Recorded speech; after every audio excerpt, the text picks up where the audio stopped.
Hello, hello, hello. Welcome back to the Hail Yes podcast. I am your host, Hailey Gamba. How is everyone doing today? I am so happy to be back, my friends. I took a week off and it was not intentional. It just happened. Life has been crazy and I've been navigating this crazy, chaotic life by just being more present and going with the flow. And yes, it could seem a little bit dysregulated at times, but I'm really proud of myself because I'm not falling apart amongst all of the change. I think that other versions of Hailey in the past would have really been super anxious, and I would have also been very hard on myself when going through these types of changes. I could not stand when my life would go up and down, where it would be busy one week and then not busy the next, and I would literally fall apart. Where now I just welcome it. I'm more present for it. I understand what it's doing for me and not what it's doing to me. And I'm just, navigating it with ease.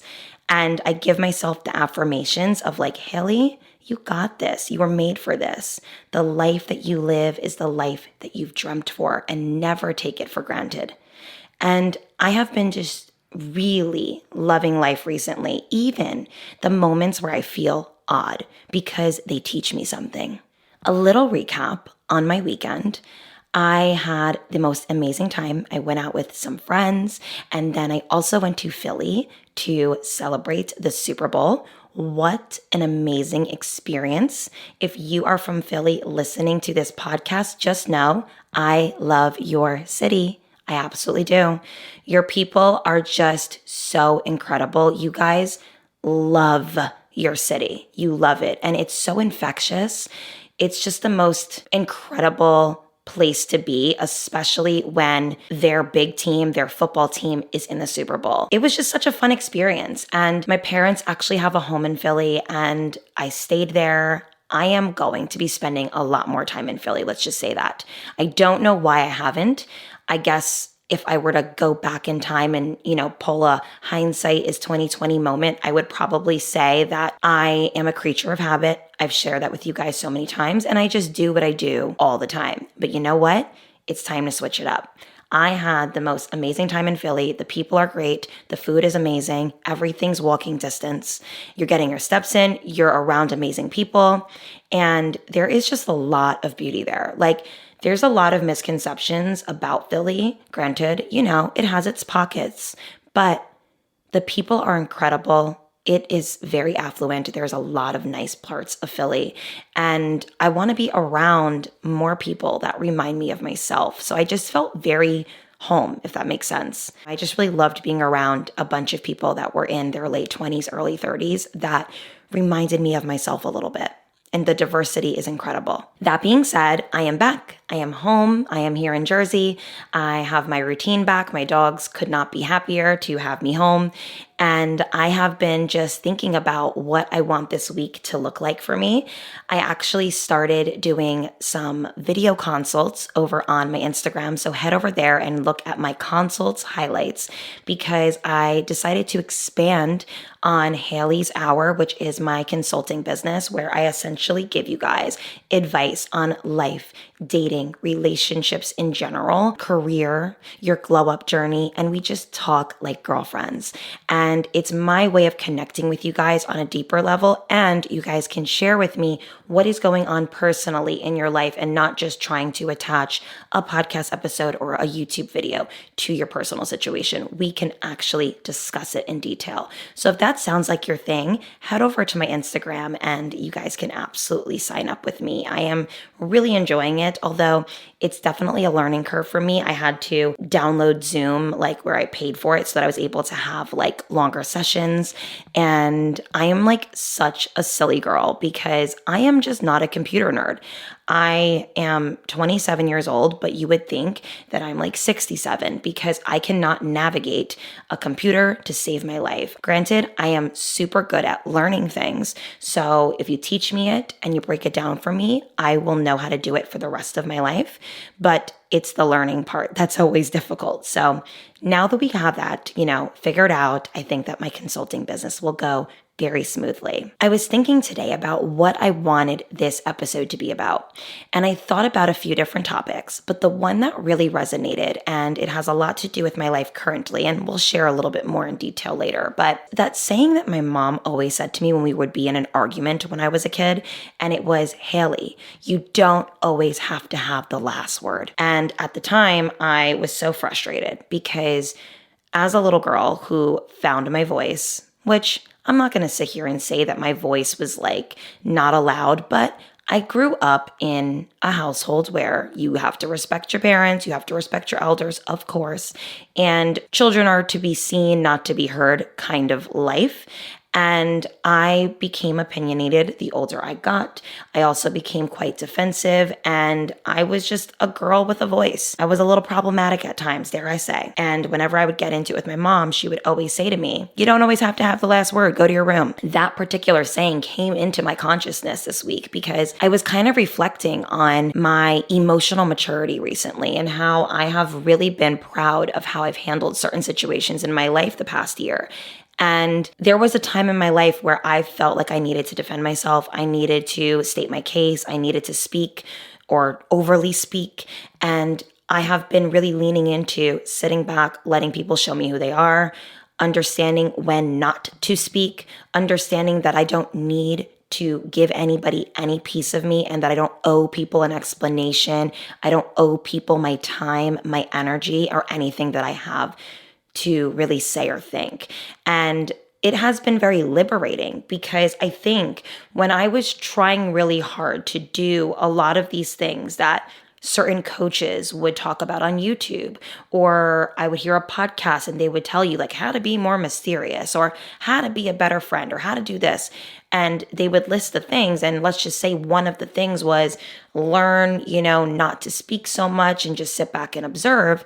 I remember feeling so stifled in that particular journey. I did not feel like it was an authentic thing for me to not defend myself. It did not feel like something that I was capable of doing.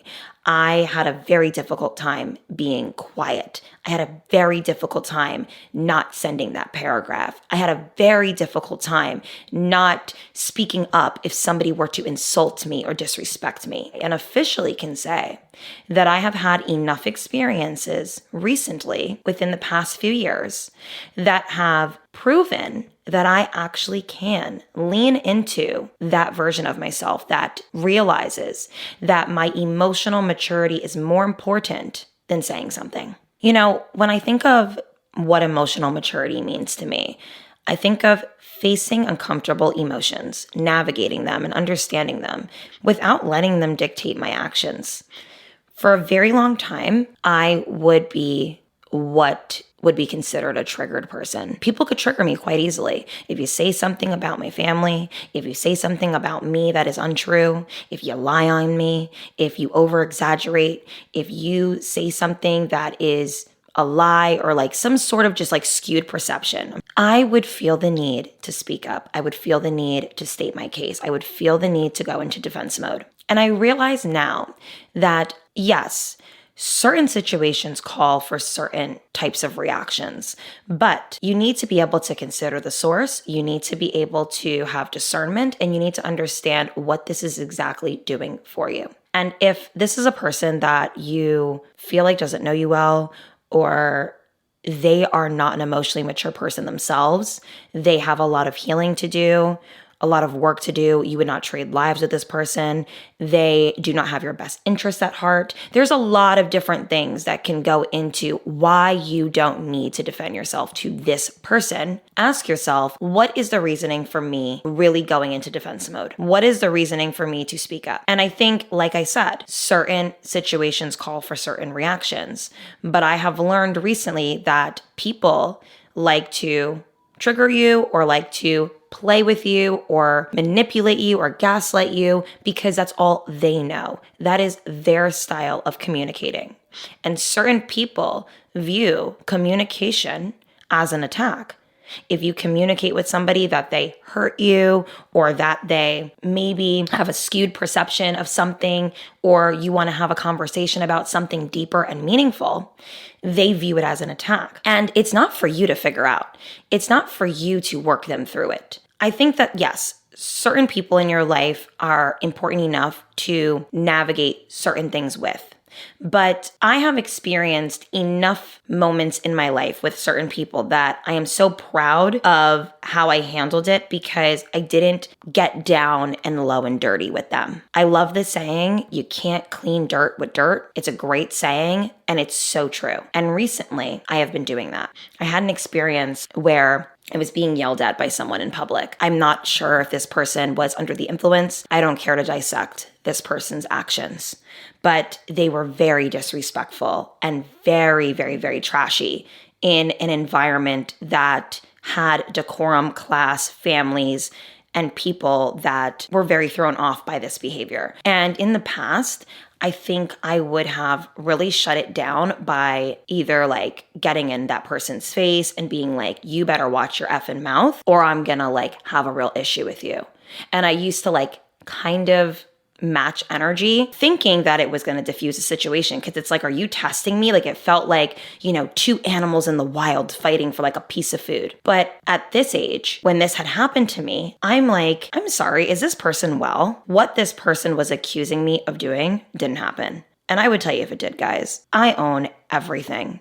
Okay. One thing about me, I own all of my shortcomings. I own it all, because the truth is, I don't care. Life is too short and we make mistakes. It's how we navigate the mistakes that we make that makes us good or not great people. So character really is determined by how we fix and handle our mistakes. So this particular person, who I do not know, was seemingly under the influence and thought I was speaking ill about them. And it couldn't have been more untrue. I actually didn't even see this person, and I also don't know this person. So I quickly was like, nope, didn't happen. Continued on with my evening. And they're like hooping, hollering, shouting, looking crazy. I'm not matching that energy. That is diluted behavior. Again, in the past, I would match that emotional episode that person was having, because I thought me being bigger and louder would shut it down. But when I reflect, I realize it never did. It would either cause a worse argument, or I would feel so bad about it later. I would go home being like, why the hell did I let someone like that trigger me? You really have to ask yourself, in certain instances, is what this person is saying true? If the answer is no, then why are you getting so upset? And I think we get upset because we want to go in defense mode for our character, but I truly believe that character speaks for itself. Character is something that is proven through action. And what this person's character showed me is that they have zero emotional maturity or intelligence. Because let's just say, let's play devil's advocate here, guys, that I was talking shit about this person. We are in a restaurant. And if we're being so freaking honest here, you can't prevent people from talking bad about you. You just can't. You can be upset about it. You can not be their friend. You can, create a boundary, but you can't prevent people from talking about you. And for me, because of my job, because of the fact that I love women and I really do support people, I try to take the gossiping down to a very small amount, like a minimum. And if I do gossip, it's probably in the privacy of my own home, on the phone to my mother or to one of my really close girlfriends. But it's just not the conversation starter over appies anymore. I'm bored. If I'm going to talk about anything, it's going to be about what trip I'm going on, who I'm hanging out with, where I'm going next weekend, and my gym crush. That's probably it. And that's really how I am. Now, that's not to say that I like everybody. I don't, but I don't talk about people I don't like because that brings my energy down. No, thank you. Anyways, I kind of went on a detour there. The point that I'm trying to make is this. That person's behavior was out of this world. It was out of pocket. And I have empathy for people like that because I can imagine it must be debilitating to be that wrong and that loud. Like, this person was very loud and very wrong. And I think that I also have a lot of empathy because I think I was once that person. Like, I think there was a time in my life where I thought confronting someone or like starting a problem with someone who I maybe was jealous of or maybe didn't like was like the way to go. Where like now I'm like, ew, like that's such an ugly character trait. Like it's poor emotional maturity. So I realized I was so proud of myself. I'm like, oh my God, like I handled that with such grace in class. And I like to give myself a pat on the back these days for the things that I'm doing right. I think in the past I would do something right and I would ignore it. And then I would always emphasize on the things I did wrong. So currently, that was something that I did right.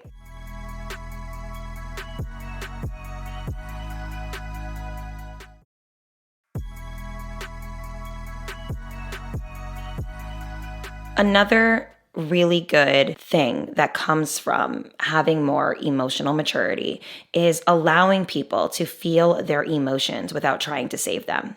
Now, this is big for me because I am a Cancer. I am an emotional person naturally. So the older I've gotten, the better I have gotten at navigating my emotions. And I've also learned boundaries around emotions. It is not even my mother's responsibility to regulate me. And I think we as humans tend to not take responsibility for our actions and emotions. We always find an excuse or a person to blame. We say, oh, well, this person, caused me so much trauma, or I'm going through a hard time. I need to lean on this person, or I'm really angry, so now everybody's going to feel it. And I've realized that that is poor emotional maturity. Emotional maturity when navigating discomfort is sitting with yourself, learning how to cope, learning how to self-regulate, trying to find a healthy way to heal. That is how I've learned to navigate uncomfortable emotions. Now, in knowing that and in growing into a space where I can do that, at this stage in my life, I will not tolerate someone being an emotional wreck and putting it on me. It is unfair to myself, to my peace, and to my life to welcome someone in who does not know how to self-regulate. So they have outbursts, they have very obnoxious emotional episodes. They say things that are hurtful in spirit and chalk it up to being upset or angry. They don't know how to respect your boundaries and how you speak and how you live. So then they always are kind of bombarding your space by making you feel like you have to create a wall.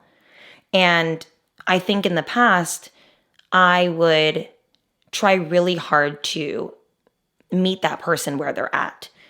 And not necessarily was I trying to save them, but I was trying to understand them deeper. And where that got me in a lot of my relationships was the exact same place that I was when I started. It was kind of like literally doing a 360, because when you don't hold people accountable, they just keep doing the same thing over and over and over again. And accountability can look like a lot of things. It can look like having a conversation that speaks in a way where you're creating a boundary of what you expect and what you don't want, and how to navigate a relationship with that person in the future. It can also just be creating distance. It can also be you creating a boundary with yourself where you say, what is this person's role in my life, and have I given them too big of a role in my life for how they are behaving? A lot of the times we give people the role of like BFF when they are kind of not that. They don't act like a BFF. They are not matching that title. They have a lot of weaponized incompetence where they are not showing up in a way that feels healthy and conducive for your life. And also, a lot of people tend to have a lot of burden and trauma that takes over their life that can just naturally dampen your own mood. And yes, it sounds selfish in theory to say, I don't want you in my life because your trauma is too big for me to carry.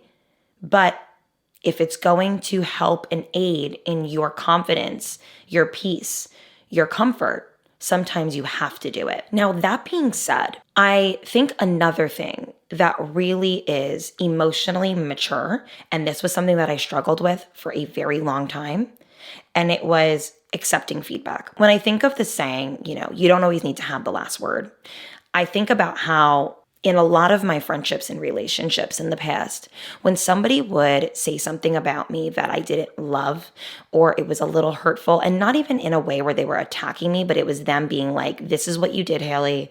This is how you spoke. This is what you had done that like made me feel this way. I would always feel the need to defend myself, speak, say something. And it was not truly taking full responsibility for my part in that.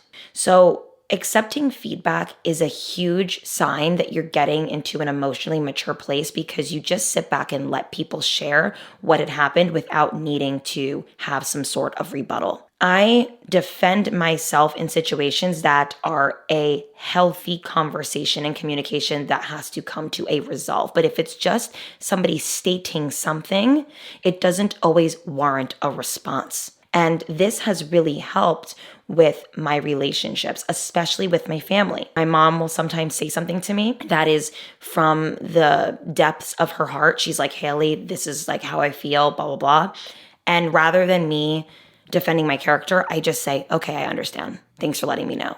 And I'm telling you, it changes your relationships with people because they can trust you enough to hold that space for them to be holding you accountable. Like they don't fear speaking with you. There's nothing worse than talking with someone who you are afraid to say how you feel to them, because you know that their response is going to be loud, it's going to be defensive, it's going to be offensive. And then you start to censor yourself and become a shell of yourself out of fear that you're going to ruin this relationship. In 2025, I am not doing that. If I feel like I can't be real with you, I don't want to be in your life at all. And I want that to be reciprocated. If I want to be real with you, I want my friends to be real with me as well. I want my family to be real with me, and I want people in my life to be real with me. And there's a time and a place. You know, I used to be the person who needed to send like that paragraph, right?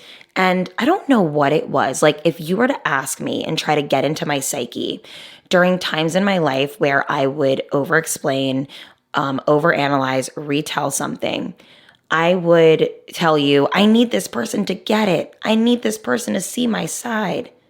I need this person to understand. And the amount of men that I have sent paragraphs to, oh my God, if they all collectively got together and released these texts, oh my God, it would ruin me because I would look crazy. But you know what, guys? I'm owning it. Okay? Young Hailey is a very passionate Hailey, and I am still very passionate.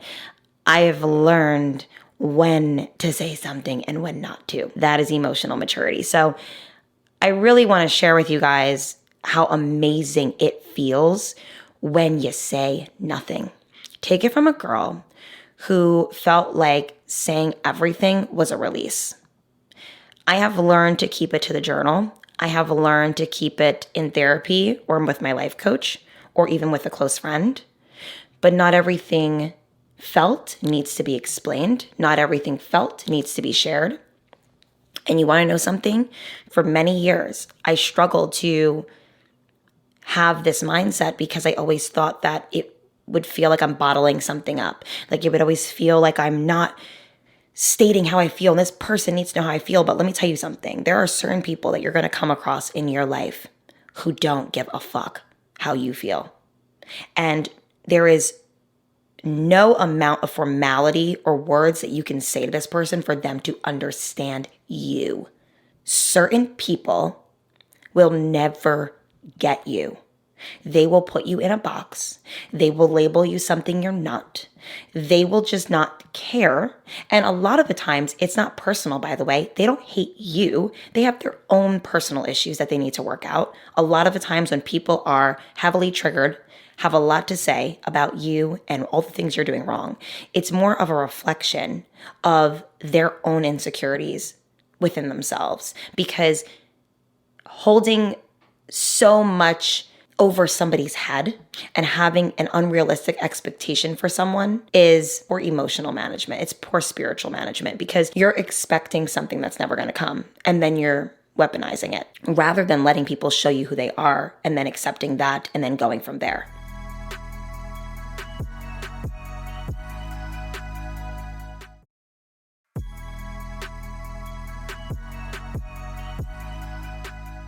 For the first time, I remember I had something sent to me, like it was like a nasty statement. It was something very disrespectful. And rather than stating my case, arguing, I chose to say nothing. And it actually felt really great. I couldn't believe it. I said, oh my God, it feels so good to say nothing and let them be weird for the rest of their lives. Let me tell you something. Some people are just weirdos. And you gotta let people just be weird. And you also have to let people not like you. You have to let people not like you. You have to let people misunderstand you. You have to let people talk how they talk and not accept it. I'm not accepting how you speak, but I'm also not gonna argue with you about how you should. A great way to teach people how to treat you is to show them how you treat yourself and then show them how little you play the game that they're playing. You want to be respected, respect yourself. You want people to treat you well, treat yourself well. And this has been something that I've learned with time. And when I notice that somebody is not getting it, and it's not really something that they ever will because it's just not a part of their consciousness, I release myself from their life, and it's very simple and it's very cut and dry. And in the past, I used to need to get answers. I used to need to state my case. I used to need to have, I would have so much to say always, and I have nothing for a lot of people these days. And there's a respectful way to do it. There's a respectful way to bow out. And again, like I said before, there are certain people where there is no formality in how you can speak to them. You can literally write the sweetest, most incredible, and well-articulated text to them, and they still will find a way. They will be able to see something wrong with it. They will be able to find the attack, the offensiveness, and take it from a girl who knows. Save yourself the energy, save yourself the time, and learn and discern when things should be responded to. Like I said before, in that restaurant situation, I was so proud of myself because I said, you know what? Yes, there was a time where I would turn up. Yes, there was a time where I would match energy. But like I said, you can't clean dirt with dirt. Take the high road. When people go low, we go high. And going high does not mean people pleasing. Going high does not mean letting people treat you however they want, but it means sticking to your guns, knowing thyself, remaining classy, keeping your emotions regulated, not letting yourself get out of character for an idiot. You think I'm gonna let an idiot make me look just as stupid as them? Let me tell you something. After all that happened, I had the restaurant apologize to me profusely. They said, I'm so sorry for this instance. We are very appalled and embarrassed. Now, had I matched that energy and looked like a total crazy person, I don't know if I would have gotten the same respect. So I'm pretty sure that night I got like free ice cream, and I got an apology, and they go, we don't allow any of this behavior in our establishment. And, you know, again, I'm not upset or hurt about it. I genuinely don't care. I think for me, like what I've learned in my life is like, it was more about me. It was like the universe was testing me. It was God was testing me. Like, are you really the woman you say you are? Have you really healed the parts of you that you couldn't stand? Like there were moments in my life where I would go home and I would get so frustrated with myself because I did not know how to sit the fuck down and shut up. I did not know how to not let things get the best of me. I did not know how to calm myself down and do an internal look. I did not know how to self-soothe. And now I've gotten so good at it that things really do move through me. When I am telling you a situation, I find that my anxiety is regulated. I think in the past, whenever I would share a story time about something that happened to me, I would find myself having like heart palpitations and getting worked up again. And it feels really nice to know that I can speak from a more pragmatic approach about just what happened A to Z without feeling anything, because this affected that person more than it had affected me. And I think it would have affected me more had I have allowed myself to stoop to that level. I really want you guys to test this theory out in your own personal life, where somebody is testing you and trying to get you worked up. They're trying to take you out of character. They're trying to see if they can turn you up, allow you to stoop to their level. Because again, remember, misery loves company. So when people are playing dirty, they want you to play dirty with them. And I want you guys to test this out. When somebody is expecting a response from you, a nasty response, maybe try not to respond. Or maybe if you do respond in a kind way. Shut it down, but be kind. Or if somebody is like yelling at you, is there a moment where you can walk away a little earlier than you have in the past? Or if you're being disrespected, is there a way to create a boundary with that person without allowing yourself to have your entire day ruined because of it? There's a lot of moments in our life where us speaking too much, us defending ourselves too much actually fucked up our own energy and our own peace. And I have been working towards avoiding allowing moments in time, situations with people to ruin my day. And whenever I notice that somebody did ruin my day, I ask myself, did they ruin my day, or did my perception of this person make me ruin my own day? Because a lot of the times we expect better from people that we should have never put that expectation on. And allowing people to have emotional episodes and allow people to have their moments where they are doing God knows what to us, and us release it by realizing that that is not our responsibility to carry. You're going to experience pushback. You're going to experience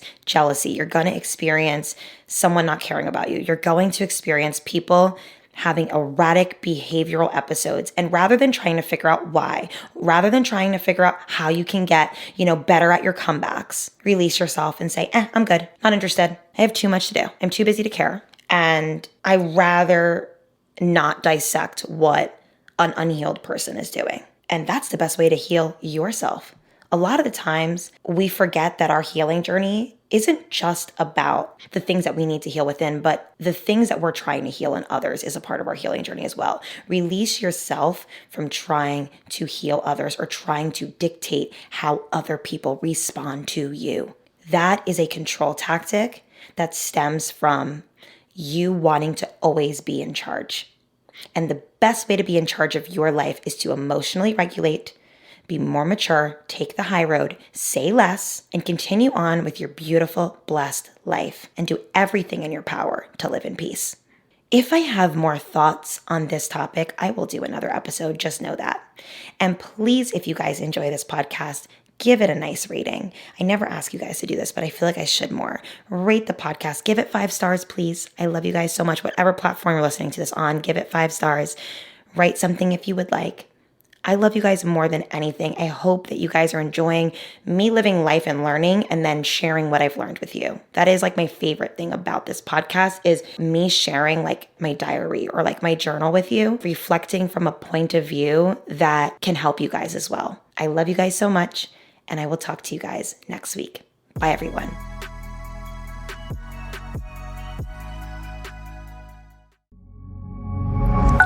Pioneer.